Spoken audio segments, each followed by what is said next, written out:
भारतीय ज्योतिष शास्त्र बहुत ही वृहद और विस्तारपूर्ण है। हमारे प्राचीन ऋषि मुनियों ने कई जन्मों, सैकड़ों सालों के गहन अध्ययन, विश्लेषण और ईश्वरीय कृपा से भविष्य को जानने की इस विद्या को आम जनों के लिए आसान बनाया है। ज्योतिष के 5 मुख्य अंग हैं जिनसे पंचांग बनता है: तिथि, वार, नक्षत्र, करण और योग।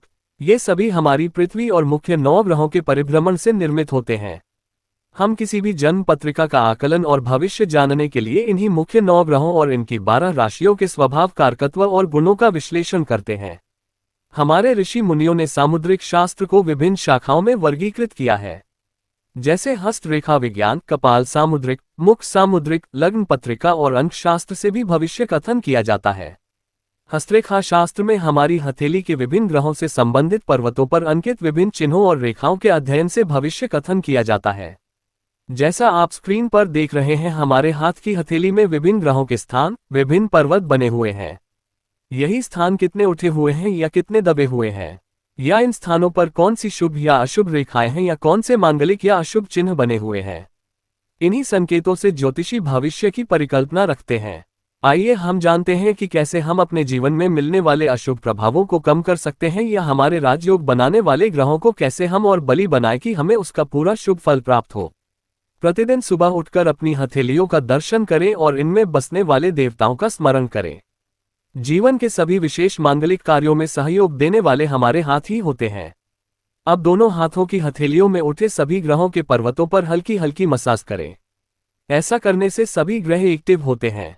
साथ ही हमारे शरीर के सभी अंगों में रक्त संचरण सुचारू रूप से होना प्रारंभ हो जाता है, जिससे बदन दर्द और आलस्य दूर होता है और हम कर्म करने के लिए प्रेरित होते हैं। इसके बाद दोनों हाथों में मणिबंध की भी भली भांति मसाज करें।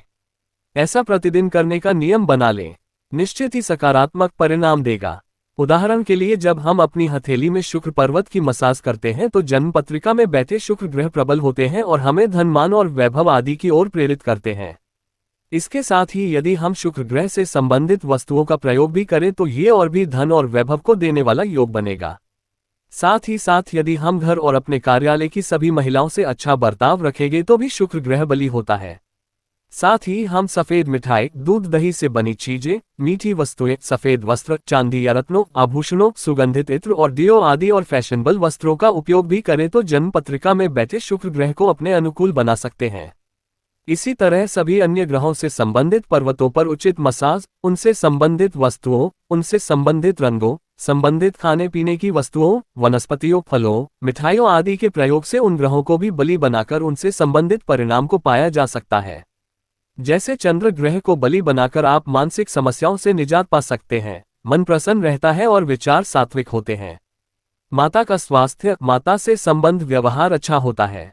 छुटपुट आर्थिक समस्या का समाधान होता है। मंगल को बलि बनाने से आपके रुके काम बनते हैं।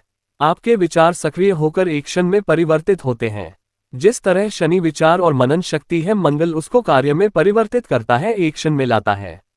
इसी तरह यदि आप छोटे बच्चों को, बहन, बुआ, भतीजी आदि को खुश रखें तो आपका बुध बलि होता है। बुध ग्रह के बलि होने से वाणी में ओज उत्पन्न होता है, व्यापार अच्छा चलता है, लोगों से संपर्क अच्छा बनता है।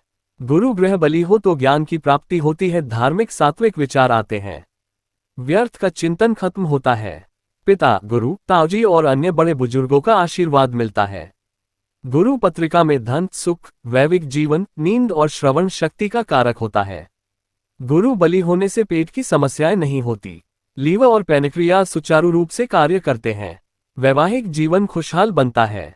शनि के बलि होने से विचार शक्ति, प्लानिंग अच्छी होती है, तर्क शक्ति बढ़ती है, अच्छाई बुराई में फर्क समझ में आता है, न्याय की ओर प्रेरित करता है, कर्म की ओर प्रेरित करता है।